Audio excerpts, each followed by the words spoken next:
ایک جنگ کی واپسی کے موقع پر آقا کریم علیہ الصلوۃ والسلام اپنے صحابہ کے ساتھ مدینہ طیبہ کی طرف جا رہے تھے۔ اس جنگ کے اندر آپ کو مال غنیمت بھی ملا۔ حضرات محترم، مغرب کی نماز کا وقت ہوا، آقا کریم علیہ الصلوۃ والسلام نے اپنے جانشاروں سے کہا چلو نماز پڑھ لیں، اللہ اکبر کبیرہ۔ آقا کریم علیہ الصلوۃ والسلام نے نماز پڑھی۔ ان جانشاروں کے اندر آقا کریم علیہ الصلوۃ والسلام کے ایک صحابی تھے جن کا وزن زیادہ تھا، جن کا ڈیل ڈول بہت زیادہ تھا، زیادہ وزنی تھے۔ حضرات محترم، نماز پڑھنے کے بعد تمام صحابہ اکرام آقا کریم علیہ الصلوۃ والسلام سے دست بوسی کرنے لگے۔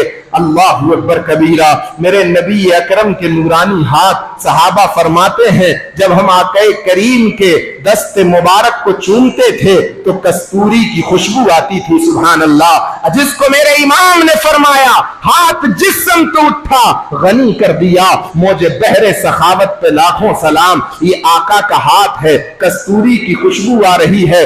وہ صحابی جن کا وزن زیادہ تھا وہ لکڑی کی کھڑاؤں پہنے ہوئے تھے، اور اس وقت آقا کریم کے مبارک پیر کے اندر کھڑاؤں نہیں تھی، آقا کریم ننگے پیر تھے۔ ان صحابی کے پیروں کے اندر لکڑی کی کھڑاؤں تھی۔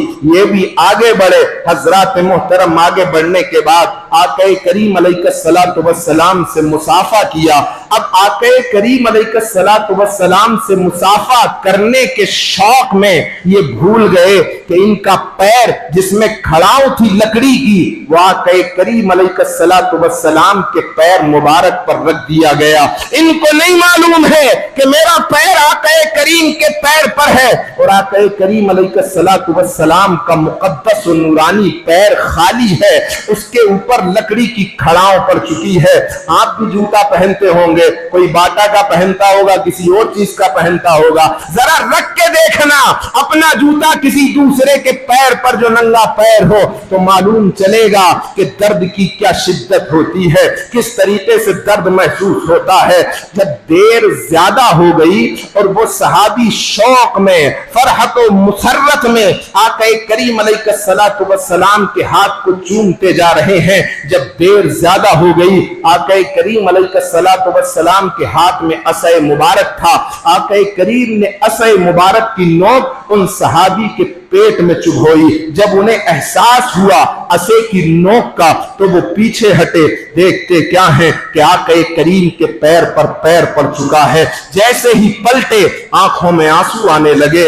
اب عرض کرتے ہیں رب کی بارگاہ میں، مولا یہ مجھ سے کیا ہو گیا؟ میں تو فرط مسرت میں تیرے محبوب کے ہاتھ کو چومنے گیا تھا، لیکن ناگہانی حالت میں میرا پیر تیرے محبوب کے پیر پہ پڑ گیا ہے۔ اب سوچ رہے ہیں نہ جانے کون سی آیت نازل ہوگی جس کی بنیاد پر میرا دین اور دنیا دونوں برباد ہو جائے گا۔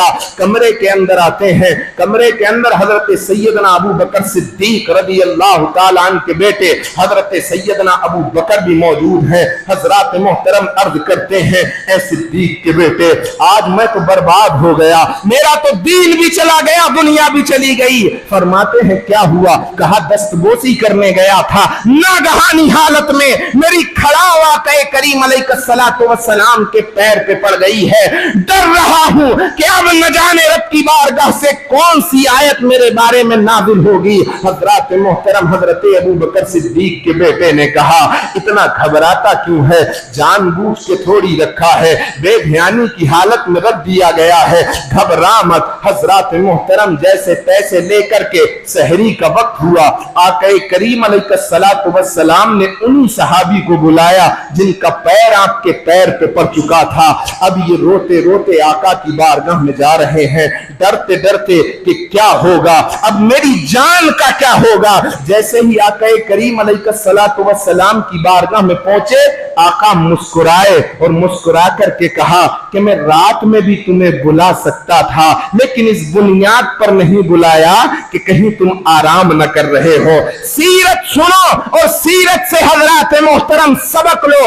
رات میں تمہیں اس لیے نہیں بلایا کہ کہیں تم آرام نہ کر رہے ہو۔ 12 1 بجے تک حضرات محترم لوگوں کو پریشان کرنے والوں، سیرت کے اس گوشے سے سبق حاصل کرو۔ آقا فرماتے ہیں हैं इस बुनियाद पर नहीं बुलाया कि कहीं तुम्हारे आराम में खलल न पड़ जाए, इसलिए इस वक्त बुलाया है कि सहरी के वक्त तहज्जुद में हर कोई उठ जाता है, लिहाजा इसलिए मैंने तुम्हें बुला लिया। और बुलाने का मकसद ये है, सुनिए और हजरात मोहतरम सबक हासिल कीजिए। आप दुनिया को क्या बताएंगे कि इस्लाम की इंपॉर्टेंस क्या है? आप दुनिया को क्या बताएंगे कि रसूलुल्लाह का किरदार क्या है? आपको तो अपने ही किरदार की खबर नहीं है। हजरात मोहतरम, हम ऐब तलाश करते हैं तो दूसरों में, हसद करते हैं तो दूसरे से, गीबत करते हैं तो दूसरे की, चुगली करते हैं तो दूसरे की। कभी आईने में खड़े होकर के अपना आप भी देखा? नहीं देखा, नहीं देखता कोई भी। इसलिए नहीं देखता कि आईना कभी, जरा जोर से बोलिए, आईना कभी झूठ नहीं बोलता। आईना कभी झूठ नहीं बोलता। आईना अगर टूट भी जाए आईना तो वो दिखाता है जो सच होता है।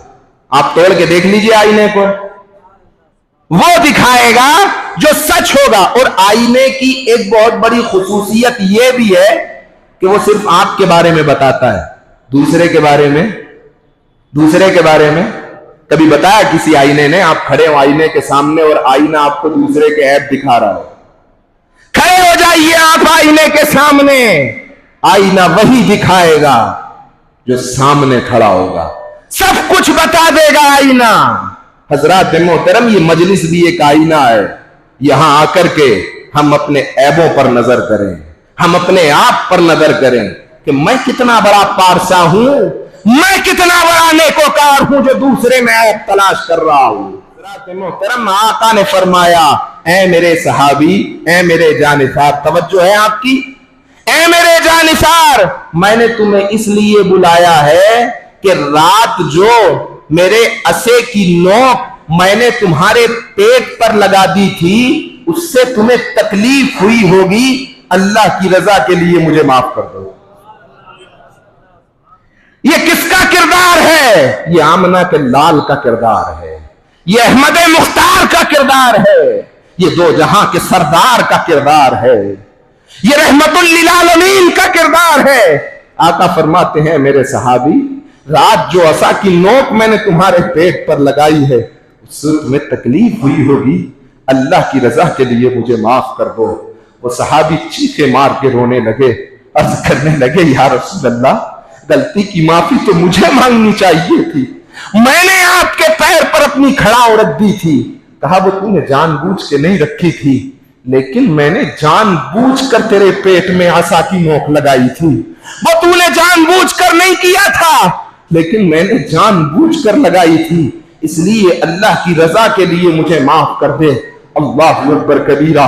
सहाबी चीखने लगे, सारो कतार रोने लगे, या रसूल अल्लाह, मैं पहले आप मुझे माफ करिए, पहले आप मुझे माफ करिए। आका ने फरमाया, तेरी तो गलती कोई नहीं है। फिर कहने लगे, आका मुझे माफ कर दीजिए। आका ने फरमाया, मैंने तुझे अल्लाह की रजा के लिए माफ कर दिया, लेकिन इस शर्त पर मैं तुझे माफ करूंगा। कहा, या रसूल अल्लाह, कौन सी शर्त है? ये जो माले गनीमत में 80 ऊंट मेरे हिस्से में आए हैं, ये खुशी खुशी तू कबूल कर ले, मैं समझ लूंगा कि तूने अल्लाह की रजा के लिए मुझे माफ कर दिया है। ये है किरदार आकाए कायनात का, ये है किरदार अहमद मुख्तार का। हजरात मोहतरम, हम अपने आप को मुसलमान कह रहे हैं, हम अपने आप को नबी का आशिक कह रहे हैं, नबी का गुलाम कह रहे हैं, लेकिन किरदार देखिए हमारा तो अबू जहल से बदतर है, किरदार देखिए हमारा तो शैतान से बदतर है। हजरात मोहतरम, क्यों? इसलिए कि हम सुनते समय इधर से सुनते हैं, इधर को निकाल देते हैं।